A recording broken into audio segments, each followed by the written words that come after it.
This episode is sponsored by Gamergy, the gaming energy drink made by gamers for gamers. Check it out in 4 great flavors: Purple Nurple, Red Alert, Binary Blue, and Epic Green. Hi guys, we're here at Wizard World Day 2 today, and we found SuperKayce, who we got an interview with. We got that situated with a couple weeks ago, but we're going to go ahead and get this started here. So how are you enjoying yourself today? I am having so much fun. Wizard World is a great show. And you just met Stan Lee, right? I did, literally like 10 minutes ago. What was the experience like? It was crazy. I mean, the photo ops are so fast for anybody who hasn't been through one before. It's so fast, but you get to walk up and you get to meet your idol, and it's just incredible. Just incredible. Okay, well, let's go ahead and get started here. What initially got you into cosplay to begin with? Initially, I started in 2009. I went to a Superman celebration. I've always been a comic book reader, and knowing that I could dress up as my favorite character from a comic book just blew my mind. So the first costume I ever did was Supergirl, and I just fell in love with the idea of being my favorite character, and I've done it ever since. Awesome, awesome. I like that. So how long have you been cosplaying? So I've been cosplaying like since 2010. I've been professionally cosplaying since 2014. Okay, awesome. Well, speaking of that, I just wanted to do a quick special shout out to our good friend LordMoch, who couldn't be here today. He had an unfortunate event happen in his family, but LordMoch, you're here in spirit. We love you, bud, and we hope everything's going well. But so, SuperKayce, how did you get your name? So the first costume I did was Supergirl, and then just my first name. It's super lame, so SuperKayce. Yep. Hey, that's not lame. That's pretty. You know, it's a twist on your own name, and you get to. Okay. Well, what is your favorite and least favorite cosplay to wear? My favorite costume is probably. Oh, that's a hard one. Probably like Astrid from How to Train Your Dragon. It's super awesome. I spent 300 hours on it, $800. I mean, it's a massive costume. It's crazy. My least favorite either is Mega Man or Urza from Fairy Tail. Mega Man has big boots, so I waddle around like a penguin all day. And Urza has a neck collar like this piece, but it's fully enclosed, so I can't move my head at all. So I'm like Ralphie from like Christmas Story. I'm like, I can't put my arms down. Yeah, so. Wow. Okay, well, my favorite, because I perused for a while, I looked, and I can't get over a good one. It's Belle from Beauty and the Beast. That gown is so beautiful. Thank you so much. How long did it take to make that? So initially I was under a deadline, so it took about 5 days.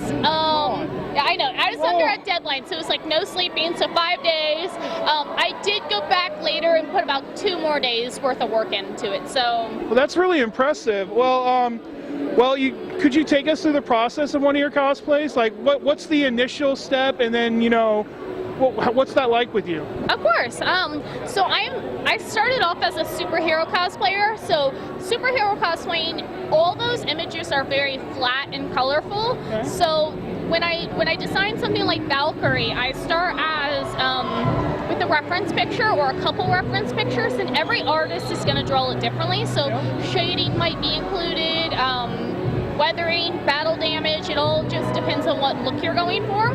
So I start off with the reference picture, and then I start gathering my supplies. I start with things I can buy first, so wigs and boots you can just buy right offline and style them, and boom. And then I start with the pieces that I need to make. So Warblow armor and bodysuit, foam pieces, and I just start taking. I don't ever take my time, I'll be honest. Like, it's usually about a 3-day to a week build, but I just start putting together pieces that I can from the reference pictures. I tell you this right now, every cosplay I have is always planned out months ahead, because I am not a 3-day to a week builder, but that's impressive. So how many cosplays have you done to date? About 67. Six? Okay, I'll have you know, I talked to Princess Morgan, I've talked to Brit Bliss. Theirs are like at 20 or something, but 67? I mean, I do a lot of quicker costumes, so my comfortability is key. I cosplay for myself. Okay, so that's good. when I do something like Natsu or I do something like Elektra, that's like a day build. I mean, that's a day costume. So if I'm doing a bunch of day costumes, I can pump out a lot more costumes. Now, if Night Mage was following me in an interview, he would tell you he has 115 costumes. 115? Yes. Well, okay. Well, first of all, He eats fabric and then poops out a costume. That's all he does. sorry. I got. Okay. I'm good. Okay. So I think I already know the answer to this question because of the amount of cosplays that you said you do. But do you like to cosplay characters from a certain genre, or do you have what I like to call ooh syndrome? So I'm a natural fangirl. I fangirl over everything that I like, so I have ooh syndrome. Like, anytime I see something, I'm like, oh, I could cosplay that. And then, like, so I do Harley Quinn, right? And I have done like 12 renditions of Harley Quinn. So I've done different renditions. So I've done like things where I mash up like Harley breaking out of Gotham High Harley, you know, things like that. I'm working on Harley has stole Supergirl's suit and she's wearing Supergirl's costume. I like that. That's really funny. So there's a lot of things like that that make it a little bit easier, but I definitely have I gotta cosplay that syndrome. Okay, so how long, okay, this is going to be a good one. How long have you been a fan of the WWE? Because I'll admit, this is the first time I've seen a cosplayer who actually has WWE stuff on their page, and my friends and I were huge fans. So how long have you been a fan? So I will say that I'm a bandwagon fan because my friends got me into it. So I would say over like the last year or so, Okay. Last year for Christmas, I got a subscription to WWE Network. Okay.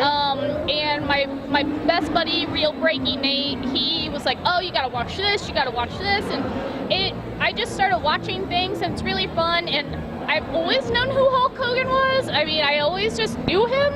And then when I decided to start wrestling cosplays, I was like, you know what? I gotta go back to an oldie but goodie, and I decided to do Hulk Hogan. Well, just to let you know, DBQCon in Dubuque, Iowa will have Hardcore Holly, the one Billy Gunn, and it'll also have the Mouth of the South, Jimmy Hart. Oh, nice. That's in September, so guys, look for September. I will hopefully be cosplaying Rosie from Hurricane and Rosie. So I mean, awesome. I love those guys. But oh, by the way, guys, remember the WWE Network is only $9.99. Only $9.99 for a monthly subscription. Well, I also printed off a picture of your Hulk Hogan because I just love it. I think it's hilarious. But so what are your thoughts on Sci-Fi's new cosplay melee? I think it's awesome. I think that they have a little bit of work to do to make it fair for everyone. Personally, I feel it's a little foam heavy right now. Yeah. We're seeing a lot of foam work. I'd love to see a little bit more thermoplastics, a little bit more sewing, you know, a little bit more thing. So I think they have a little bit of tweaking to do, but it's really great. I like that it's getting it out there. Well, I'll tell you this, the episode 4, I think, was Superheroes. I don't remember her name, but it was the lady that got knocked out in round 1. She did a I thought that was a little, you know, I didn't like that because she did a really good job on that. But I think that they're gonna have to kind of tweak that part of it. I think they have to make it a little bit fair for everyone, because the foam stuff, it makes everything look that we do so easy, right? It makes it look like what we're doing is so easy, and it's not easy. Oh, no. It takes some talent, some skill to do what we do. So I'd like to see some sewing or something along those lines so that people can see how hard it is to sit down. And they've touched on it. I mean, Lisa Luhu in her episode, she's soda corset, and they've touched on it a little bit, but I'd like to see like maybe where they have to fabricate by sewing, like do it all by sewing or something. I like that idea. So what is it like being invited by such a huge event like Wizard World? It's like no feeling ever. I mean, I tell everybody all the time, I'll sit down on an occasion and just be like, this is my life. This is my life. I'm so blessed. And that's why I love cosplaying with Night Mage, is because we both have the same outlook. We're doing this for fun. We do this because we love it, and we feel so blessed for everything we've been given. I like that. I really do like that. So we're going to go into a little bit of a touchy subject here. Remember, guys, cosplay is cosplay. My opinion, do what you want, have fun with it. but it has come up in our area a little bit about glamour cosplay, and I was just using a random person. So let's say the Emperor from Star Wars. Someone takes the Emperor and sexies him up, maybe a bikini. I don't know. They do all kinds of weird stuff. But like I said, I don't care. Cosplay is cosplay. But what do you think about glamour cosplay? What is your opinion on that? So to be honest, I am for everyone cosplaying, and everyone can do whatever they want. As long as you are comfortable, it should be okay. I always remind people that events like this, like the ones that we're looking at right now, like you can see behind us, there are a lot of families here. So if you're okay and the show is okay with you showing off what you got, there should be no complaints. I agree with that. But I mean, you just have to remember that you need to be comfortable and that it's a family-friendly event. I totally agree with that. Just follow the rules of the venue, and if you're comfortable with it, have at it, man. That's all that matters. Well, so 67 cosplays. Wow. I don't know how many of those were dream cosplays for you, but I got this bucket of money, this fake bucket of money, and all the skills in the world that you need. I'm kicking it your way. What is your dream cosplay? Easy. It's Ursa Scarlet from Fairy Tale, and it's Heaven's Wheel armor. Oh. So Heaven's Wheel armor, for people who don't know, is a giant ball gown with a metal dress, wings, and floating swords around. So if I had all the skills in the world and I had all the money to be able to do what I wanted, it would easily be Ursa Scarlet. And that's been my answer for 2 years. Now I have the same answer because that's what I would want to do with my life.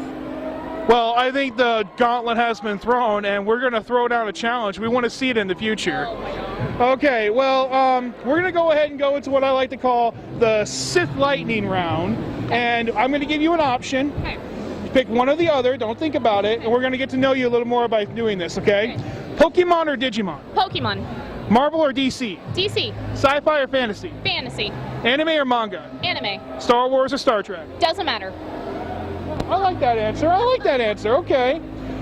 So any tips or thoughts for anyone who's watching at home, or maybe who's here at the convention that hasn't tried cosplay yet? Maybe you can inspire them with something from your own experience? Yeah, I mean, I say this all the time. I like to leave everybody with this: if you want to cosplay or you want to try it, just do it. Just pick a character you like and just try it. I mean, you can order things off Amazon. You could go to Goodwill. You can make it yourself. You can commission it from somebody super fancy. Just try it. I mean, you're gonna have so much fun once you put the costume on. You're gonna have so much fun. So just get in there and try it. Okay, I like that. Okay. So are there any like secret projects you got working on right now, or anything you can maybe give us a spoiler for? Okay, for you, I'll give you a spoiler. Just for me, guys. Remember that, she said that. Just for you. Right now, well, okay, so Night Mage and I, because Night Mage and I do a lot of stuff, and I always give a shout out to him. We're working on Alphonse and Edward Elric from Fullmetal Alchemist. So he's going to be Alphonse, I'm going to be Edward, and he's going to be in a giant suit of armor, and I'm going to have a full moving robotic arm. It's in the works. It's going to be awesome. Personally, my spoiler would be I'm doing a mashup between Raven and Assassin's Creed. That sounds really cool, actually. So excited. Raven, my wife is standing right there. Raven and Assassin's Creed mashup. That sounds awesome, right? Well, guys, thank you so much for joining us today. I want to remind you that we are sponsored by Gamergy. It's the gaming energy drink made by gamers for gamers. Get your game on with them. This is Caleb from Mod Creations asking you to, if you like this video, make sure you Sith Lightning that like button. If you're new, use the Force to subscribe. And we are the Force, each and every one of us. So let's connect. And have a great day. We'll see you at Wizard World Day 3.